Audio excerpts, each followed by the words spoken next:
안녕하세요. 강릉 지유명차입니다. 자사 후에 차를 우리면 왜 맛과 향이 좋아질까요?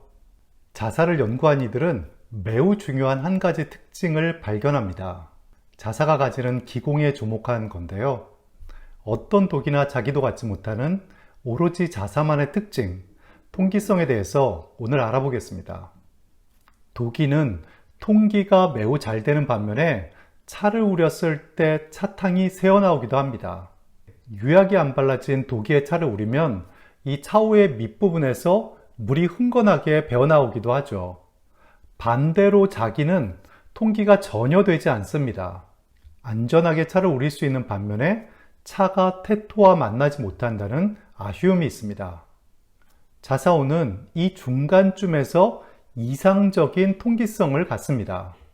차탕을 잘 담고 있으면서 자사라는 광물질과 매우 넓은 표면적으로 만납니다.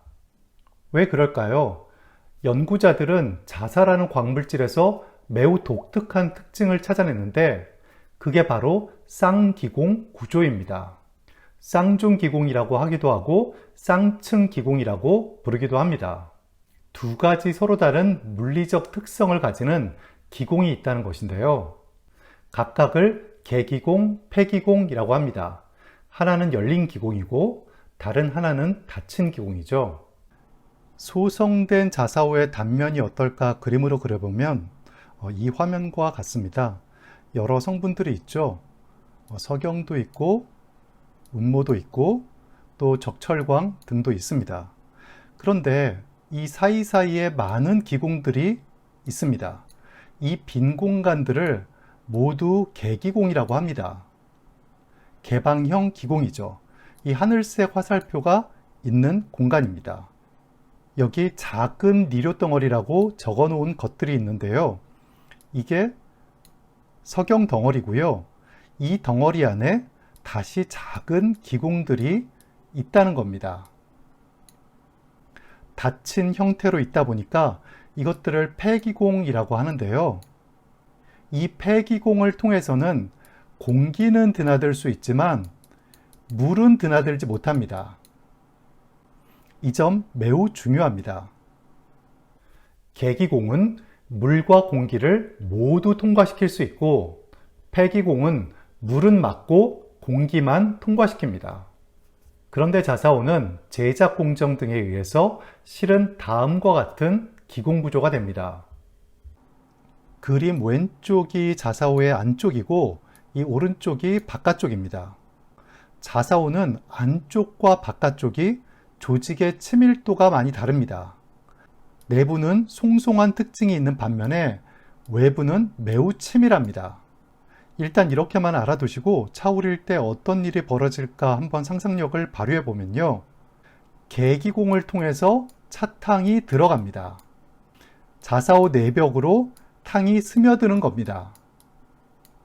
그래서 자사오 쓰고 난 다음에는 뚜껑 열어서 반나절 말려줘야 된다는 것이고요.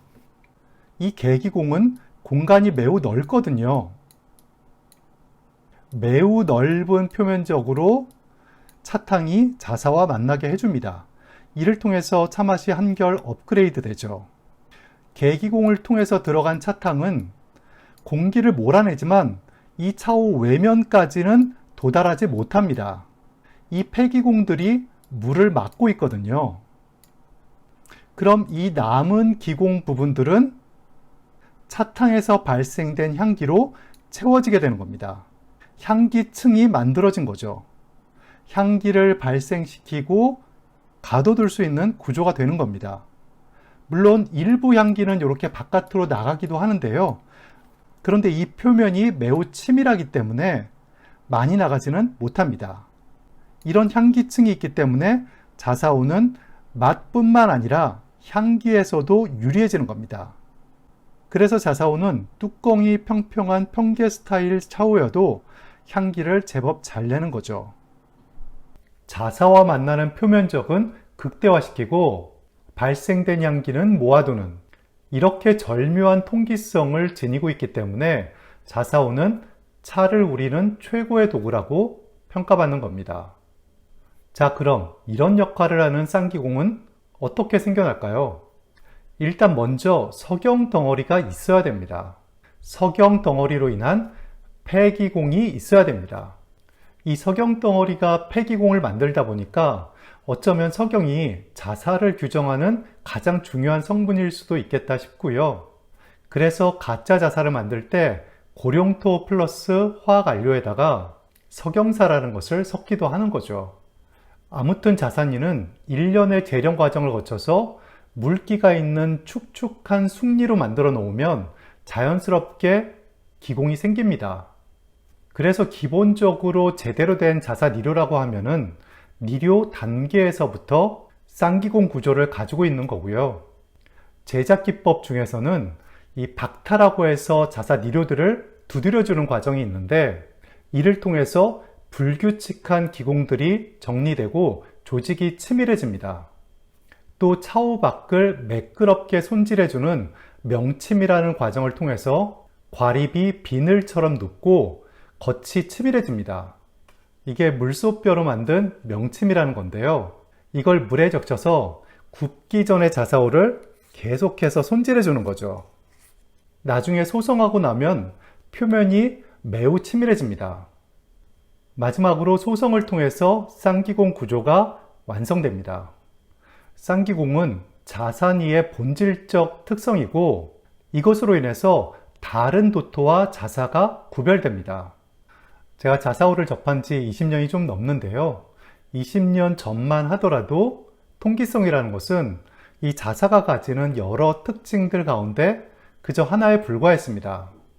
이후에 전자 현미경 등으로 관찰을 해보니까 다른 어떤 도토에도 없는 쌍기공 구조가 발견된 거죠. 그래서 지금은 자사를 규정짓는 정의적 개념으로까지 이 쌍기공에 의한 통기성을 중요하게 보고 있는 것 같습니다. 또 최근에 자사업계의 가장 큰 문제는 화공니료인데요. 검증되지 않은 화학안료를 섞는다는 겁니다. 그런데 이런 차오들은 쌍기공 구조가 잘 만들어지지 않기 때문에 통기성이 매우 떨어집니다. 통기성은 그런 차오들을 골라내는 하나의 척도이기 때문에 상당히 중요하기도 합니다. 오늘 내용은 좀 어려우셨을 수도 있습니다. 그래도 한 번은 정리가 필요해서 이렇게 요약 정리하고요. 이번 영상은 여기까지입니다. 다음에 새로운 영상으로 찾아뵙겠습니다.